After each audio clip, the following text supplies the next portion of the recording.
Em nome do Pai, do Filho, do Espírito Santo. Amém. Ave Maria, cheia de graça, o Senhor é convosco.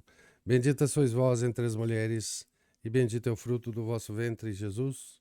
Santa Maria, Mãe de Deus, rogai por nós, pecadores, agora e na hora de nossa morte. Amém. São José, rogai por nós. São Felipe Neri, rogai por nós. Santo Efrem, diácono, rogai por nós.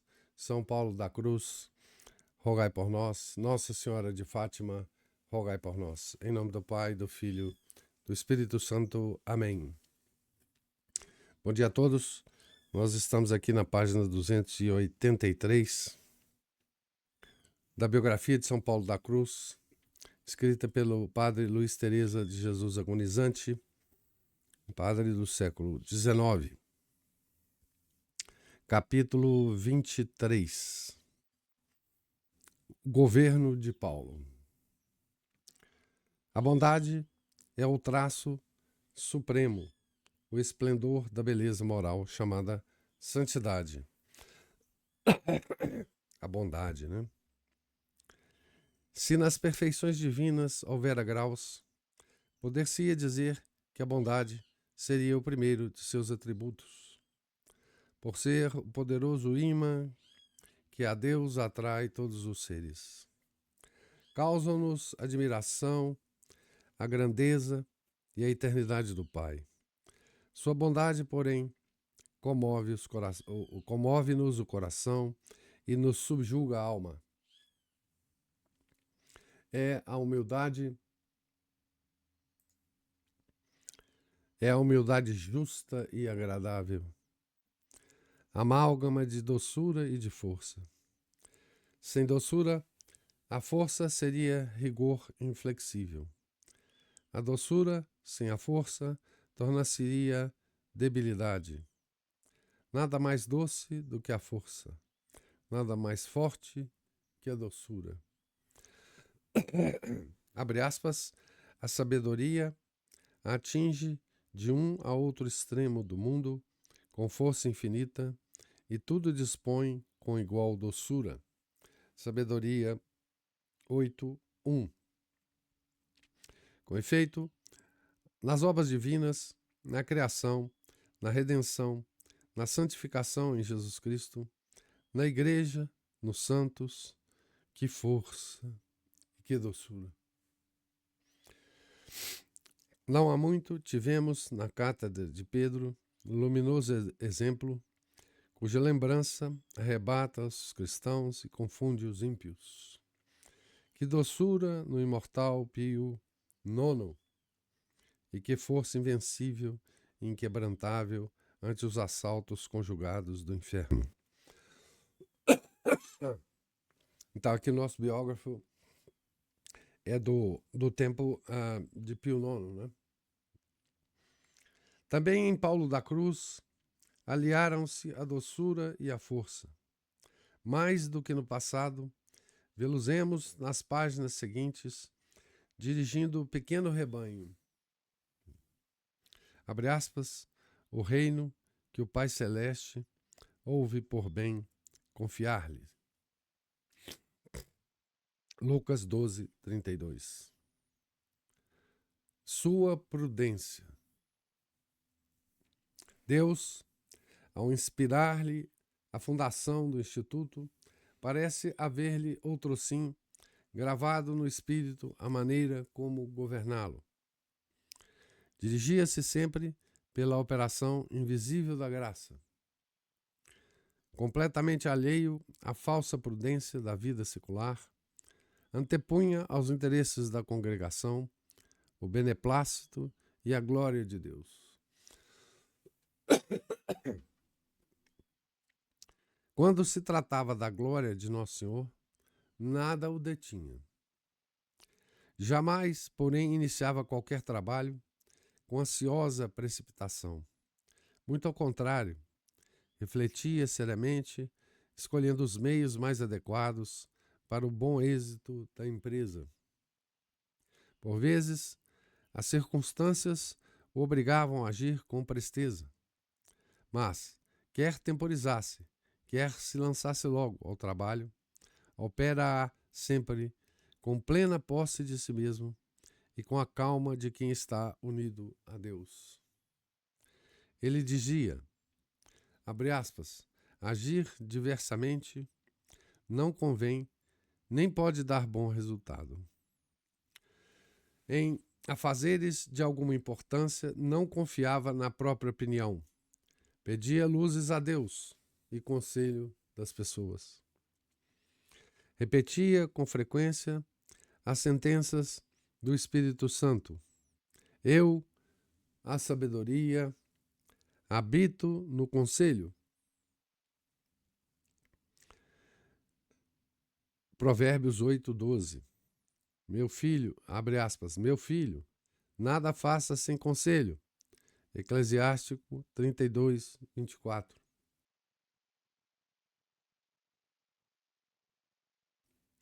Essa a sua regra. Quando lhe davam parecer justo e reto, rendia-se imediatamente, sem levar em conta a condição de quem lhe dava. Amável simplicidade.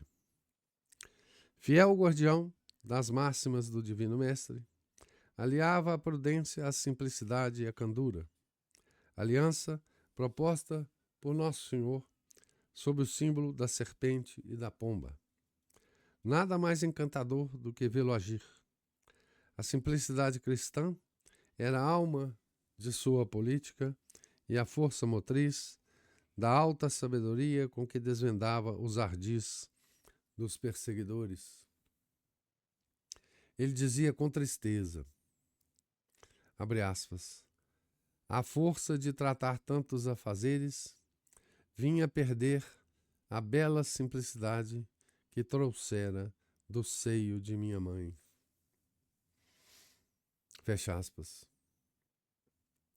Desejava que os religiosos fossem também alheios a toda simulação. Repetia, abre aspas, sou lombardo, o que tenho no coração, tenho-o nos lábios. Fecha aspas. Se por resposta evasiva de algum dos seus filhos julgasse concluído um trabalho apenas começado, fosse qual fosse o motivo dessa simulação, admirava-se e se afligia. Queixava-se amargamente se a mentira se repetisse, descobrindo muitas vezes por luz suprema a verdade que desejavam ocultar-lhe.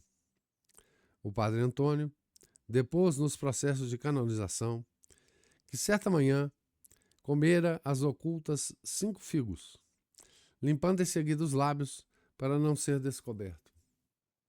Julgava-se impune, ainda mais que no momento Paulo orava na igreja. Qual, porém, não foi seu espanto ao ouvir o servo de Deus repreendê-lo, abre aspas, como se atreveu a comer figos sem licença? Bem, dentro de alguns dias adoecerá em castigo dessa desobediência. E assim sucedeu. Em outra ocasião, caminhavam juntos quando Paulo lhe dirigiu uma pergunta. Antônio respondeu-lhe com uma mentira.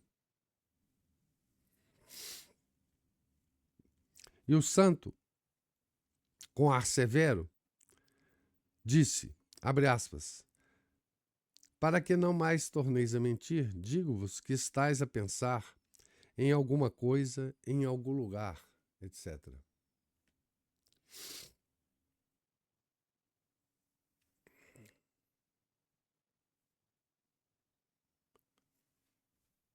Só um minutinho aqui, gente.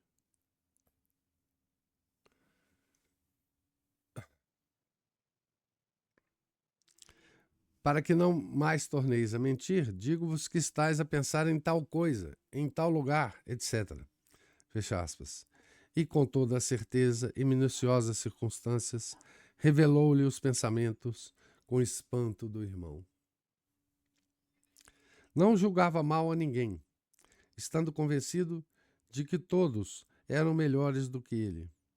A todos tratava com profundo respeito e o manifestava com expressões sinceras. Confiança em Deus. Outro efeito de sua simplicidade era viver continuamente abandonado nos braços da divina providência, qual uma criança no regaço materno. Reprovava o desassossego exagerado dos superiores no que diz respeito às necessidades do convento. Recomendava-lhes a confiança na providência, jamais abandona aos que se lhe lançam nos braços. Costumava repetir, abre aspas, quando éramos 3, Nosso Senhor providenciava para 3. Quando 10, para 10. E agora que somos muitos, providenciará para muitos. Basta que sejamos bons e observantes fiéis das santas regras, e nada nos faltará conforme o nosso estado de pobreza.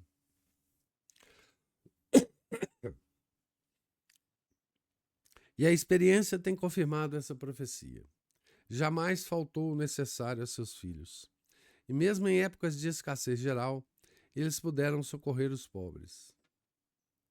Numa dessas circunstâncias, escreveu o servo de Deus, abre aspas, a geada destruiu os vinhedos. A colheita do trigo é bastante escassa. Teme-se a carestia. Mas os celeiros e as adegas do soberano Senhor não podem falir. Fecha aspas. Deus vinha sempre em seu auxílio, muitas vezes com milagres, para conservar viva nos filhos essa confiança. Explorando os bosques do Monte Argentário, alguns caçadores, obrigados pela fome, foram bater no retiro da apresentação. Paulo dá-lhes pão e vinho, restando apenas algumas favas para a ceia dos religiosos. Pois bem, esse legume, insuficiente para um, multiplicou-se a ponto de ter cada religioso a quantidade necessária. E não terminou aqui o prodígio. Ainda estavam à mesa quando receberam melhores alimentos. Os religiosos de outro convento, por uma terrível tempestade de neve, estavam sem pão e sem esperança de obtê-lo. Chegou a hora da refeição e o santo mandou tranquilamente a seus filhos que fossem ao refeitório. Instantes depois, tocaram a sineta da portaria. Era um senhor desconhecido a entregar-lhes, sem dizer palavra, uma cesta cheia de branquíssimos pães. Não se podendo conter de alegria, o bom irmão levou imediatamente ao refeitório a inesperada esmola. Quando voltou para agradecer ao misterioso benfeitor, este desaparecera, sem deixar sequer pegadas na neve. Estes e semelhantes fatos, que tanto realçam a prudência e simplicidade do servo de Deus, imprimem a seu governo, outrossim, encanto indescritível. Mais do que tudo, porém, contribuía para fazê-lo querido e respeitado a incomparável suavidade do seu jugo. Severo para consigo, era todo indulgência para com os demais. Não ordenava, suplicava sempre. Justiça para com todos. A justiça era a alma de seu governo. Não permitia negar-se aos religiosos o que as regras concedessem. Repreendeu severamente a um reitor que provera de água o jardim em detrimento da alimentação e vestiário dos religiosos. O padre Fulgêncio, por fervor indiscreto, fazia a comunidade levantar 1/4 de hora antes. Paulo o censurou publicamente, advertindo-o não subtraísse 1 minuto sequer do descanso concedido pelas constituições. Nota de São Vicente Strambi, abre aspas. Quanto aos cargos, não julgava fossem títulos de isenção e motivo de repouso. Tinha por máxima que o superior deve sacrificar-se pela congregação e pela sua família religiosa. Fecha aspas. Nas eleições, tinha unicamente em vista os méritos e a capacidade dos súditos, dando sempre preferência à virtude. Propôs algumas vezes ao capítulo a eleição de religiosos dos quais sabia que não aceitariam o encargo. Fazia-o, porém, para homenagear a virtude. Invicta paciência. Junto à justiça, resplandeceu em Paulo paciência inalterável. Jamais repreendia com voz alterada pela indignação ou cólera. Dizia que, abre aspas, o aviso dado com bondade cura qualquer chaga, ao passo que, dado com aspereza, produz 10. Escreveu um reitor demasiado severo, abre aspas, não seja precipitado no corrigir, principalmente quando sentir qualquer princípio de paixão. Mas, passado algum tempo, quando estiver calmo, chame o culpado e o corrija com coração de pai e de mãe. E dava o exemplo. Que doçura e paciência nas correções. Ao advertir a um irmão leigo, este se alterou a ponto de proferir palavras inconvenientes. Paulo, calmo e humilde, abaixou a cabeça, abriu os braços e falou ao culpado, abre aspas, tenha compaixão de mim, querido irmão, um pouco de paciência, fecha aspas. O irmão, arrependido, lançou-se chorando aos pés do pai amoroso. Caridade para com os súditos. O que, porém, mais atraía os corações dos filhos era sua terníssima e extraordinária caridade. Ninguém a ele recorreu que não fosse aliviado das penas, encorajado nas tristezas e esclarecido nas perplexidades. Tinha bálsamo para todas as feridas, refrigério para todas as dores, pressentindo muitas vezes as necessidades das pessoas. Ternura paternal com os doentes. Para com os enfermos, mais terna e afetuosa era sua caridade. Recomendava aos superiores que os tratassem com verdadeiro amor materno. Não tolerava, em tais casos, economia, ordenando que vendessem, se necessário, os próprios vasos sagrados. Visitava-os várias vezes ao dia, servia-os com suas próprias mãos. Prestava-lhes e ministrava-lhes os remédios.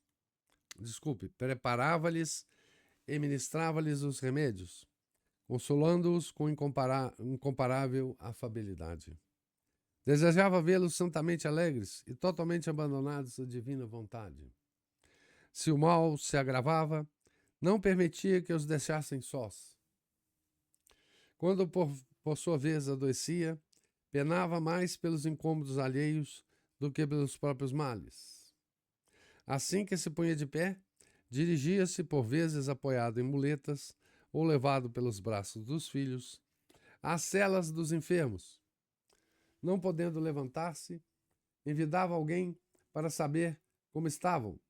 Enviava alguém para saber como estavam, se nada lhes faltava e se eram tratados com caridade. Exclamava a miúde, abre aspas, a pobreza é boa, mas a caridade é melhor, fecha aspas. E acrescentava, abre aspas, para os enfermos, fez-se mister uma mãe, faz-se mister uma mãe ou um santo, fecha aspas. Paulo possuía coração de mãe, por ter a caridade do santo. carinho para com os jovens. Afeto especial nutria para com os noviços e estudantes. Deviam ser cultivados como plantas delicadas. Proibia impor-lhes jejum a pão e água e tratá-los com demasiado rigor, acrescentando, abre aspas, da conservação das forças, particularmente na juventude, depende uma observância mais pontual, fecha aspas. Quando da tomada de hábito, não se continha ao contemplar aquela juventude que do borrascoso mar do mundo aportava nas plagas seguras da observância regular. Desde aquele momento, os faria saborear as doçuras de sua terna caridade. Ao passarem à casa de estudos, seguia-os com o coração. Em suma, nada omitia do que pudesse fazê-los progredir, tanto nas letras como no amor a Jesus crucificado. Alguns escolásticos, de partida para outro retiro, onde iriam dar início ao curso filosófico, foram pedir-lhe a bênção, presenteando-os com uma imagem da Santíssima Virgem. Assim falou o carinhoso pai. Abre aspas. Já não tendes pai nem mãe. Ei-la, tomai-a por mãe. Fecha aspas. E fitando os filhos queridos, ajoelhados a seus pés, acrescentou chorando. Prestai atenção, meus filhos. Resta-nos pouco tempo de vida. Não nos veremos mais cá na terra. Quero, portanto, deixar-vos 3 lembranças que deveis conservar na memória. Recomendo-vos, em primeiro lugar, a pureza de intenção, porque ela possui a secreta virtude de tudo transformar em ouro. Estudai unicamente para a glória de Deus e bem das pessoas. Em segundo lugar, edificai um santuário interior, e aí entrai para tratar com o soberano bem, que habita dentro de nós, como nos ensina a fé. Nas horas de estudos, detende-vos de quando em quando, dizendo internamente com espírito de fé, abre aspas, ó padecimentos de Jesus, fecha aspas. É a ejaculatória que ele recomendava, né? Ó padecimentos de Jesus. Recomendo-vos, finalmente, a modéstia da vida, guarda angélica do recolhimento. Essas são as palavras de Paulo para os escolásticos, né, que estavam indo estudar filosofia. Ao pronunciar essas palavras, derramou novas lágrimas e os abençoou carinhosamente. Firmeza inabalável.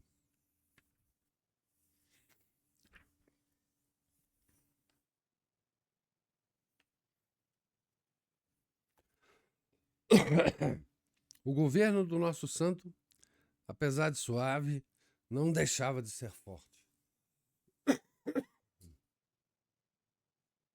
Observava com visão perspicaz a conduta dos religiosos. Aos incorrigíveis, após os meios brandos, empregava atitudes enérgicas, fazendo-os tremer. Se alguém resolvesse abandonar o instituto, deixava-o partir dizendo, abre aspas, prefiro a observância a todos os indivíduos do mundo. Deus não precisa de ninguém. Poucos e bons.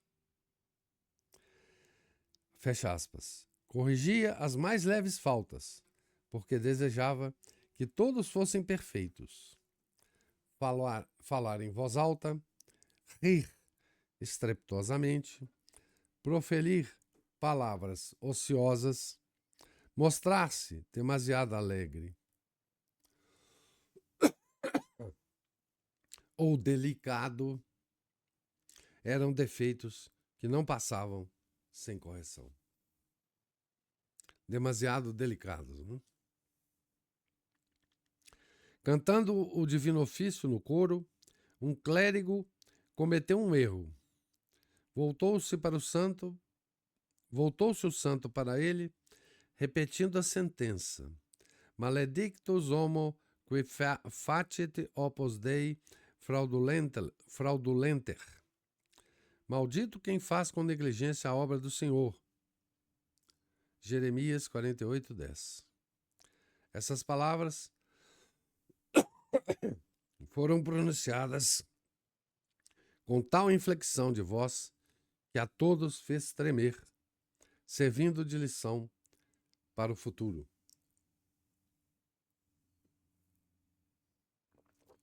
Se alguém não inclinava a cabeça ao glória ao Pai ou ao nome do Santíssimo Jesus, repreendia-o severamente.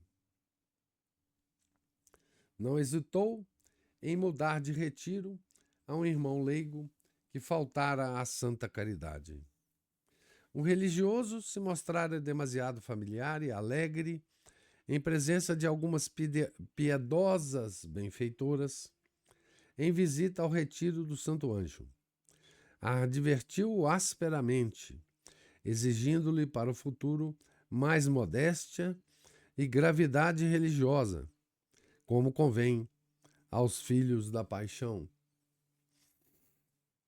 Julgava-se réu de grande pecado se, para não perder a estima dos súditos, deixasse de lhes corrigir os defeitos. Isso é o respeito humano, né? Costumava repetir, abre aspas, não quero condenar-me por pecados alheios. Jesus imputou a Pilatos sua morte, porque este se mostrara fraco perante os doutores da lei, e ele foi castigado por não opor-se com energia às indignas arbitrariedades dos dois filhos. Fecha aspas. Ao comentar a incúria de certos superiores, que, ou por fraqueza de caráter, ou por falsa caridade, deixam de repreender os súditos delinquentes, suspirava. Abre aspas. Oh, quantos superiores estão no inferno por pecados de omissão. Fecha aspas. Só nomeava superiores sérios e de ânimo varonil, que se não deixavam levar por considerações humanas, de timidez ou de outras quaisquer paixões. Era seu lema, abre aspas. Não é bom superior o que não sabe dizer quando necessário. Não se pode. Fecha aspas. Não se deve aqui concluir que Paulo fosse inflexível. Ao contrário, era compassivo por natureza. Se os religiosos se humilhassem e se arrependessem, era como se os visse refugiar-se em santuário inviolável. E passava do rigor à brandura. Alguns dos nossos estudantes, narra São Vicente Strambi, não sei por que falta, prostraram-se-lhe aos pés, pedindo perdão. O santo, sereno e alegre, disse-lhe sorrindo, abre aspas, oh, repreenda-os agora quem for capaz. Que querem que eu faça? Levantem-se, pois venceram. Fecha aspas. E pôs-se a conversar com eles alegremente, como o pai amorosíssimo.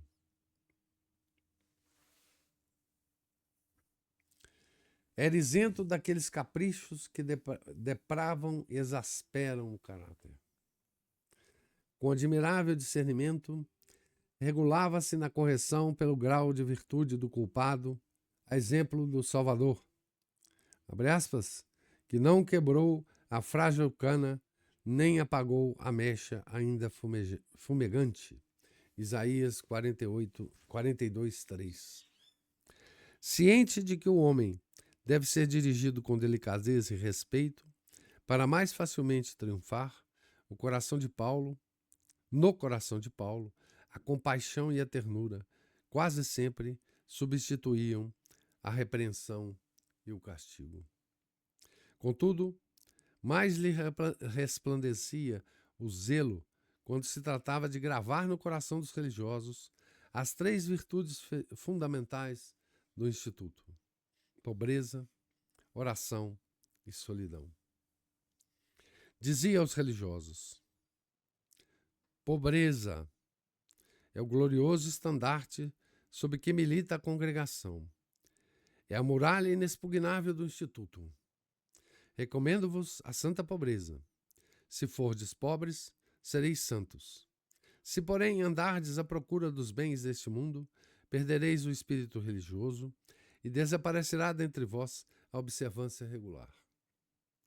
Os filhos da paixão de Jesus Cristo devem viver despojados de todos os bens terrenos. Nossa congregação deve ser pobre de espírito e completamente desnuda.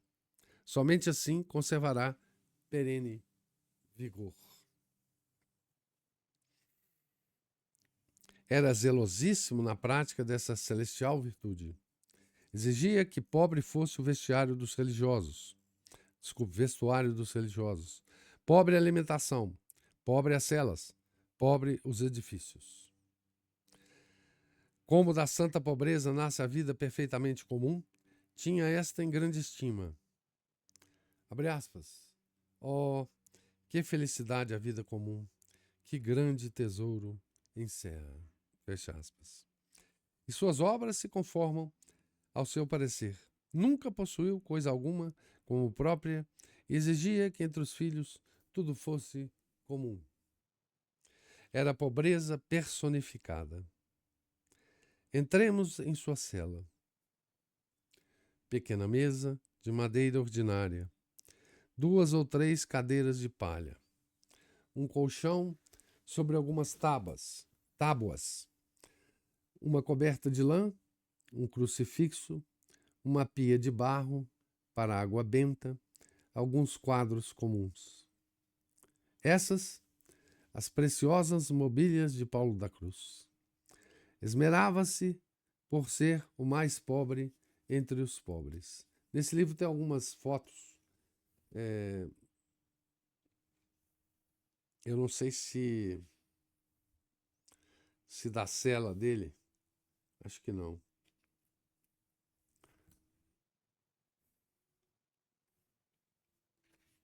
Não, acho que da cela dele não tem, não. No final do livro tem umas fotos de alguns edifícios, etc.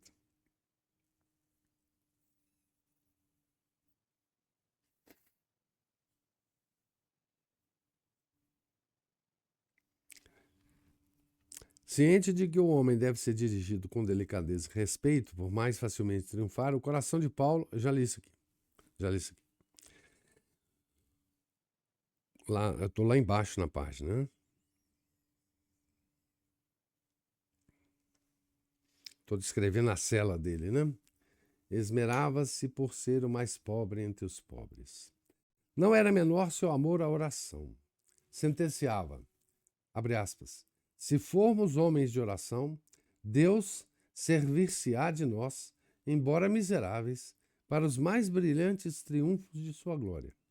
Sem a oração, nada faremos de bom. Fecha aspas. Estimava deveras os religiosos que se entregavam de fato à oração, e com eles se aconselhava. Para que o espírito de oração lançasse profundas raízes na alma de seus filhos, exortava-os ao recolhimento com a lembrança da presença de Deus. Abre aspas. Este exercício faz com que a oração seja contínua. Fecha aspas. E prosseguia. Pessoas há que têm grande devoção em visitar lugares santos e as igrejas mais...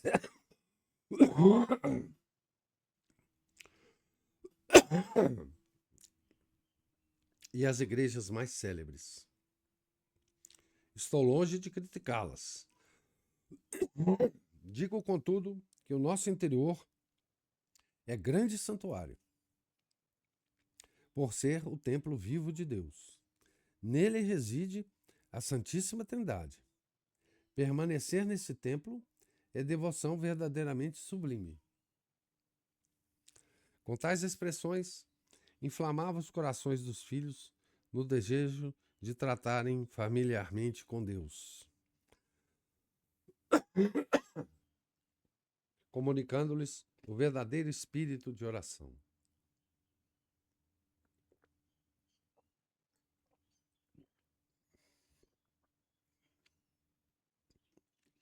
A essa solidão interior colocava uma sentinela, a solidão exterior, sem a qual é impossível a primeira. Chamou de retiros aos nossos conventos, para infundir-nos o amor à solidão. Edificou-os, sempre que possível, longe dos povoados, para que, após as fadigas do apostolado, encontrassem os religiosos, no ar puro e na calma do silêncio, o duplo refrigério do corpo, do espírito e do corpo. Quando os religiosos deixavam o retiro, esperava-os ansiosamente, contando as horas da ausência. Ao regressarem, não lhes permitia referirem acontecimentos profanos. Abre aspas, isto seria trazer o mundo para o convento. Fecha aspas. Como na congregação, o espírito da solidão devia estar unido ao zelo das pessoas, também ao apostolado tinha imenso amor e extremava-se por infundi-lo no coração dos filhos. Repetia, abre aspas, levando-se em consideração o bem das pessoas, vale mais um missionário do que um convento. Prefiro perder um convento que um missionário. Alegrava-se sobremaneira quando os religiosos partiam para as missões. Abraçava-os ternamente e chorando dizia-lhes, oh, se tivesse 30 anos a menos, percorreria de boa vontade o mundo todo a pregar a divina misericórdia. Ao regressarem, extenuados, veneravam-os como vítimas da caridade, assinalados com os gloriosos estigmas do sacrifício. Desabava o coração em santos afetos, apertava-os ao peito, beijava-lhes a fronte, fazia-lhes 1000 carícias. Devia ser tratados com máxima caridade. Ele mesmo, admirável ancião, os servia à mesa, ensinando a todos o preço do missionário apostólico. Alegrava-se ao ver entre os filhos o verdadeiro amor fraterno. A vida religiosa era para ele escola de respeito e caridade. Exigia dos sacerdotes suma condescendência para com os irmãos leigos, e destes o maior respeito pelos sacerdotes, em consideração do divino caráter que os revestia. Todos deviam dar-se a cada um e cada um a todos. Com imolar-se perenemente em prol dos filhos queridos, matava o egoísmo, peste e ruína das comunidades religiosas, e doutrinava o desprendimento, vida dos conventos. Quem não sabe dar-se, não sabe ser pai. Para traçar-lhe uma pincelada, o governo, diremos, nos limites das santas regras, doçura ilimitada. Transpostos esses limites, firmeza inquebrantável. E nisso consiste a salvação das ordens e congregações religiosas e a preservação do relaxamento. Eis o governo de São Paulo da Cruz, de prudência e simplicidade, de doçura e franqueza, de força sem aspereza, que obrigava os religiosos a viverem no fervor e na fiel observância, fazendo o Pai venerável derramar lágrimas de inefável consolação. Fala bem alto o fato seguinte. Aos religiosos de Santo Eutísio, Soriano, faltava-lhes o necessário para fazerem o pão em casa. Piedoso benfeitor comprometeu-se a fazê-lo, devendo os religiosos ir buscá-lo. A família do bom homem edificava-se desse mistério. Ao apresentar-se à porta da casa, modesto e recolhido, o irmão encarregado apenas pronunciava a palavra pão. Assim procedia, não por escassez de inteligência ou educação, mas para evitar palavras inúteis e não faltar ao santo silêncio prescrito pelas regras.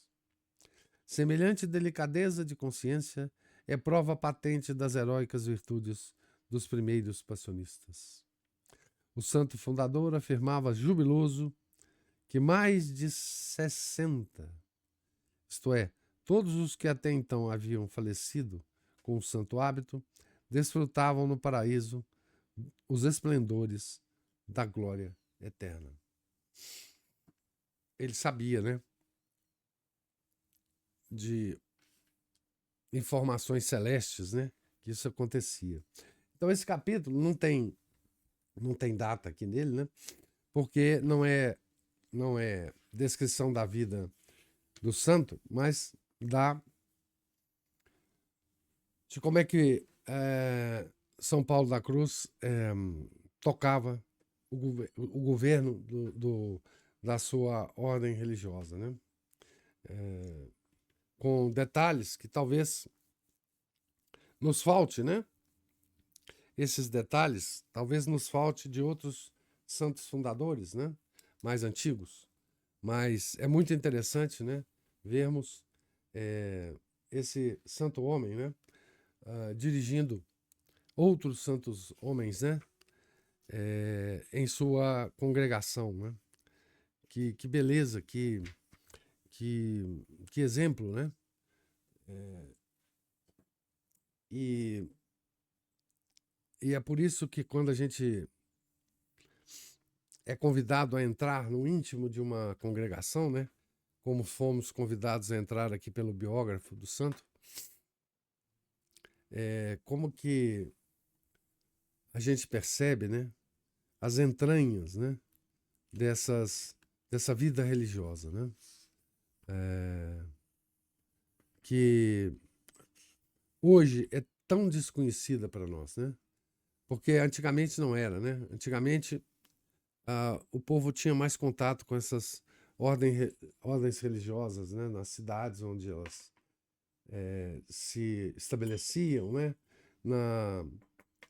Nas próprias congregações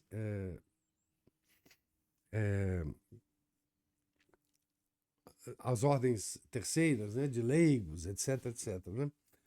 Hoje é mais difícil a gente ter esse contato. E também diferentes as congregações, né? Mas que beleza, né? E que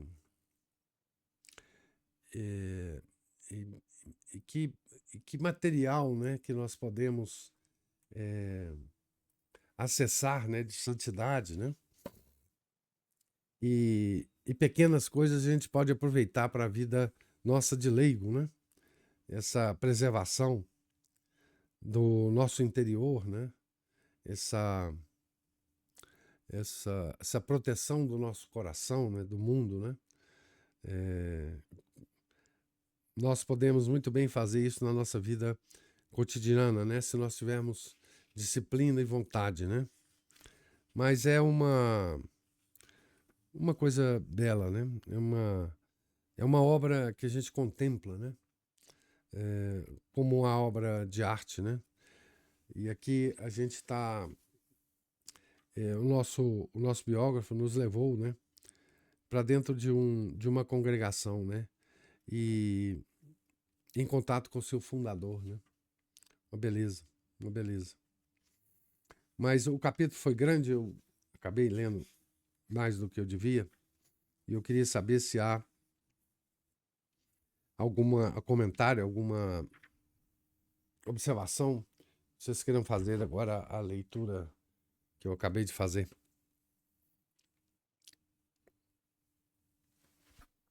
Oi, professor. Opa! Maravilhoso, né? Eu ficava tentando ver assim, qual capítulo que era o mais bonito de todos. Esse aí acho que chegou no pódio, viu?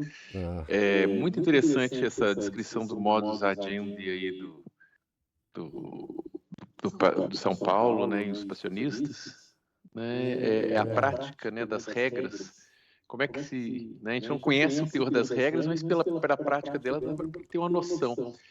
Se de vez em quando, se eu tivesse pegado isso, ouvido isso assim, de repente, sem saber que fosse dele, dá para poder atribuir a por exemplo, uma congregação beneditina, por exemplo, Dava, isso. ou talvez capuchinho, né? É. Mas muito interessante.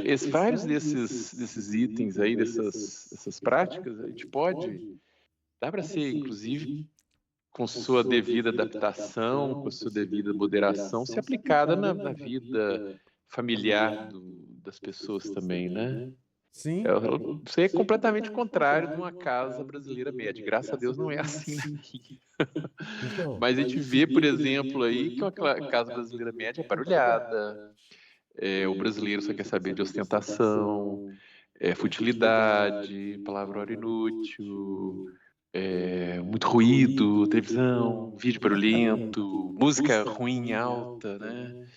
E pra gente ver como é que isso vai tudo na contramão daquilo que Deus realmente quer para a alma das pessoas, né? Eu gostei aqui desse negócio da oração, da solidão e do silêncio, né? Muito interessante, que a gente precisa muitas vezes cultivar, nem que seja alguns momentos disso, né? é o que os santos chamam de guarda do coração, né? Isso, esse exercício da presença de Deus, a guarda do É. coração, isso é importantíssimo. O problema é só a gente voltar a se lembrar disso, porque às vezes as atividades chupam tanto a concentração da gente que a gente esquece até da gente, né? Então, às vezes pode ser bom, pode ser ruim, que às vezes também dá um esquecimento, um descanso para a cabeça da gente para outras coisas, né? É, é. Não, mas isso é uma luta constante para nós leigos, então não tem nem dúvida, Sim, né? Porque pelo menos nas congregações, digamos aquelas que a gente conhece do passado, né? sim, Tinha lá o prior, né? O abade sim, para chamar atenção, né? E a sim. gente não tem, né? A gente muitas vezes tem que ser o abade, Pois é, esse é que é o problema. O né? Tem as abade e o regras. noviço, né? O E abade e o tem que ser noviço tudo, junto. tem que ser tudo, bater o É, escanteio e cabecear na área. isso, O, isso. Exatamente. a figura do abade, do superior de todo, né? O pai fundador, é como se fosse exatamente do pai de família, né?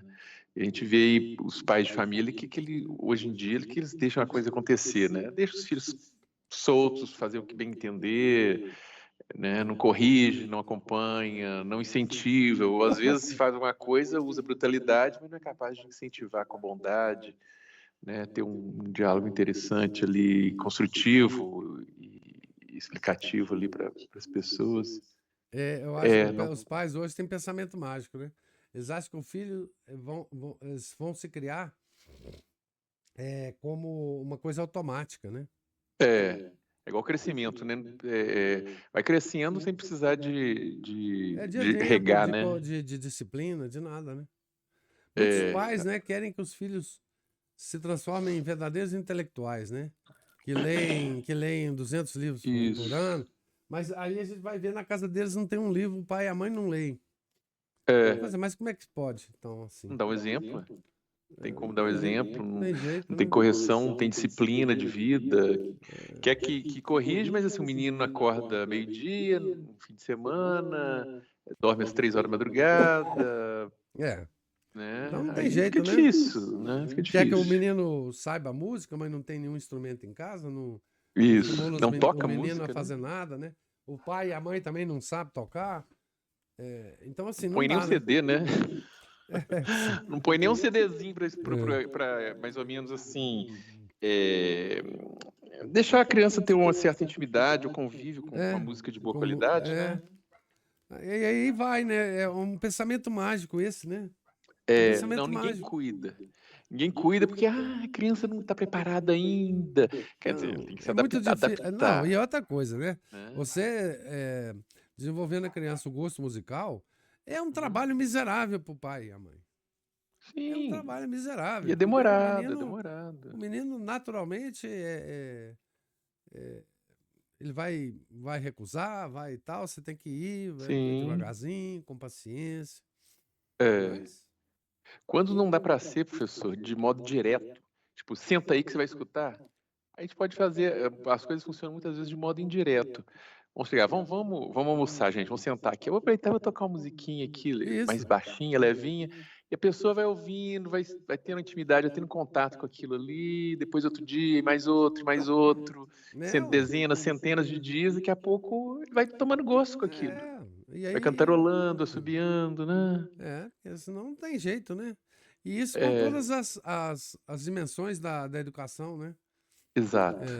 E é isso que os pais, os priores, os monges, os abades têm essa função também no convento, né? Sim, sim. No momento, Aqueles são os filhos, né? aplica aquilo. Isso, exatamente, são os filhos. São os Né? filhos. E no momento que ele consegue, que é o momento que dá para poder fazer, ele não vai parar. Agora eu vou dar uma aula para vocês sobre como não desafinar no coro. Não, ele vai, repreende ele na hora, chama atenção. A aula já foi dada em algum outro momento. Né? Corrige ele no momento, aproveita um incidente para poder trabalhar, ou seja, trabalha incidentalmente, né? Exatamente. Não cria um momento obrigatório para aquilo, que pode gerar uma vontade, mas no momento, aproveita o momento e fala o que tem que falar. Curto, rápido, objetivo, né? Como o pessoal fala, né? O Tramontina, né? Passa corte reto, né? Corte transmontino, exatamente. É uma beleza isso, né? Essa vida monacal, né?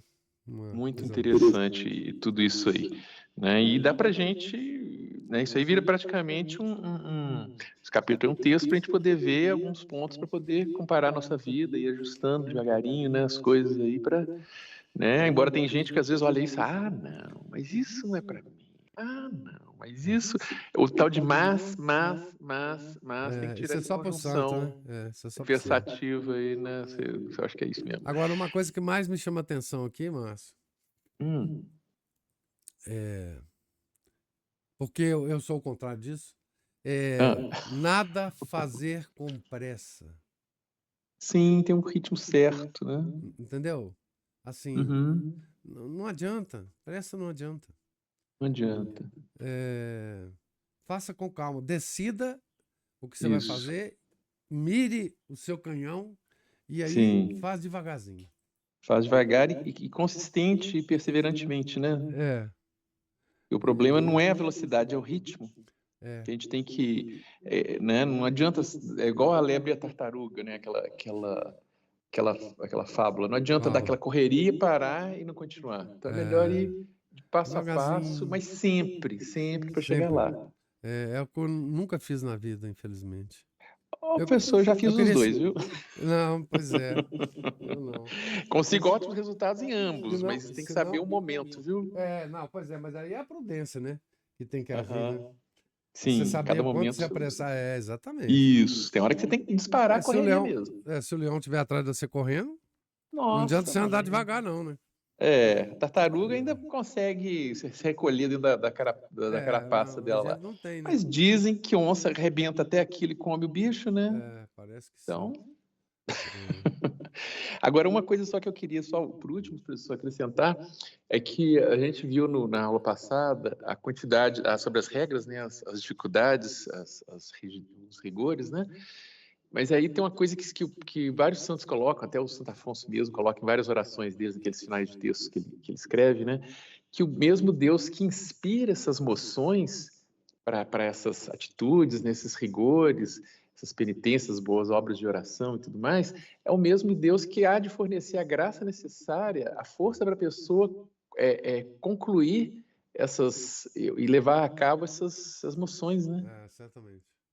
É isso mesmo. Isso a gente não pode esquecer, não. O Deus que te dá essa emoção, ele vai te dar essa graça. Mesma forma também que se a emoção for falsa, for uma coisa egóica, for um mau espírito, você não vai conseguir, por quê? Não foi Deus que inspirou aquilo e ele não vai te dar graça para terminar aquilo, nem concluir aquilo, né? A regra de discernimento básico aí para a gente também ver, né? Mas é isso, professor. Obrigado. Agora o menino deve dar um tchau para nós em breve. Né? Vai. Não adianta não. Menino mal educado. Então amanhã nós temos a festa do Corpus Christi, né? Tem a missa. Nós não vamos ter leitura e na sexta a gente volta com a leitura. Deus lhes pague a presença, a paciência, os comentários.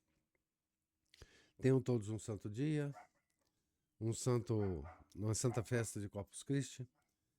E na sexta nós nos encontramos aqui, se Deus quiser. Em nome do Pai, do Filho, do Espírito Santo. Amém.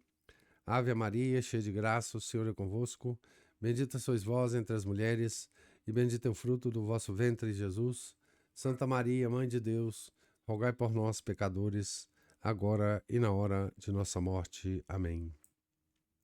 São José, rogai por nós. São Felipe Neri, rogai por nós. Santo Efrem, diácono, rogai por nós. São Paulo da Cruz, rogai por nós. Nossa Senhora de Fátima, rogai por nós. Em nome do Pai, do Filho, do Espírito Santo. Amém.